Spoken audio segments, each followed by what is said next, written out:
छतरपुर के auditorium hall में रोजगार सृजन केंद्र छतरपुर युवा स्वावलंबी भारत अभियान के अंतर्गत महाकौशल प्रांत के सभी 21 जिलों में भव्य लोकार्पण किया गया। यह कार्यक्रम 21 जिलों में लाइव किया गया। कार्यक्रम में मुख्य रूप से मुख्य अतिथि माननीय सुरेश भैयाजी जोशी रहे। मंच पर कृष्णा विश्वविद्यालय के कुलपति ब्रजेंद्र सिंह गौतम, सुश्री दीप्ति प्यासी, हरगोविंद गुप्ता, लक्ष्मण विश्वकर्मा, भावना अग्रवाल, भागवती अहिरवार, शैलेंद्र मिश्रा, बबीता राजपूत, टीआर थापक, कुलपति सचिन शर्मा, एसपी छतरपुर मौजूद रहे। कार्यक्रम के माध्यम से युवाओं व महिलाओं को किस प्रकार से आत्मनिर्भर बनाया जाए और वह रोजगार से जुड़े जिससे वह समाज में व देश में अपना नाम रोशन कर सके, साथ ही रोजगार के माध्यम से अन्य लोगों को भी रोजगार दे सके। क्या उद्देश्य इसका? बहुत ही हर्ष का विषय है कि ये जो स्वरोजगार स्टार्टअप को लेकर के देश भर में सारे काम चल रहे हैं, ऐसे अपने महाकौशल प्रांत के शासकीय 21 जिलों में, जिसका केंद्र छतरपुर आज रहा, आभासीय माध्यम से संघ के पूर्व सरकारवा माननीय भैयाजी जोशी आज यहाँ उपस्थित थे। उनके हाथों से आज रोजगार सृजन केंद्र का लोकार्पण हुआ और 20 जिलों में उनके अलग अलग विशिष्ट अतिथि मौजूद थे।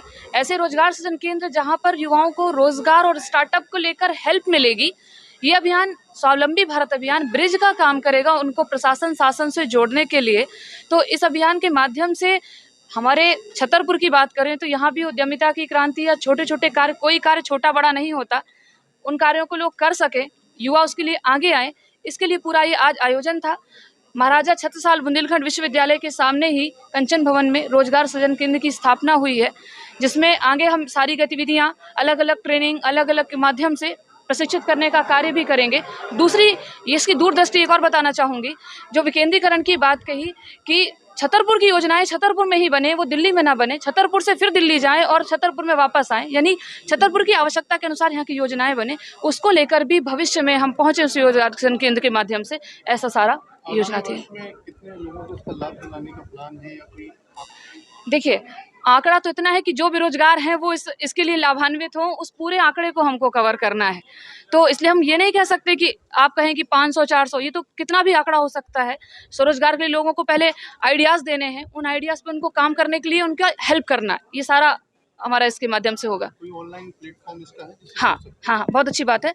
अखिल भारतीय स्तर पर mysba.co.in ऐसी वेबसाइट है जिसपे देश भर से रजिस्ट्रेशन हो रहे हैं और उन रजिस्ट्रेशन में युवा करके सारी चीज़ों की जानकारी, ये अपना केंद्र भी वहाँ पर अपडेट हो जाएगा। आज सारे केंद्र महाकौशल प्रांत के, वहाँ सारी जानकारी इसकी मिल सकती है हमको।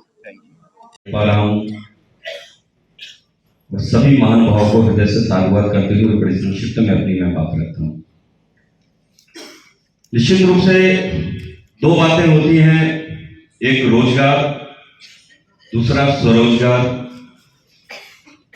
आदि भारत देश में बहुत सारे लोग हैं जो अपना स्वयं का रोजगार कर रहे हैं, वो किसी भी रूप में हो सकता है। मैं कई लोगों को मैंने सुना कि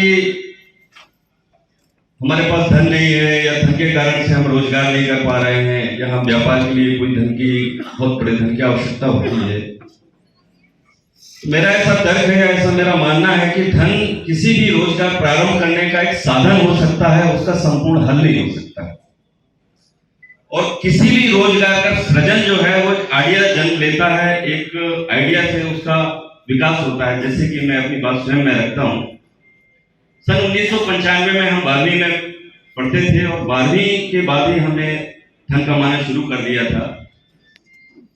first year, second year, third year, तो सभी लोग मुझे जानते हैं कि मैं पहले होम ट्यूशन मैंने पढ़ाया, फिर मैंने ट्यूशन पढ़ाया, फिर मैंने कोचिंग पढ़ाई, फिर बड़ी कोचिंग, फिर कॉलेज।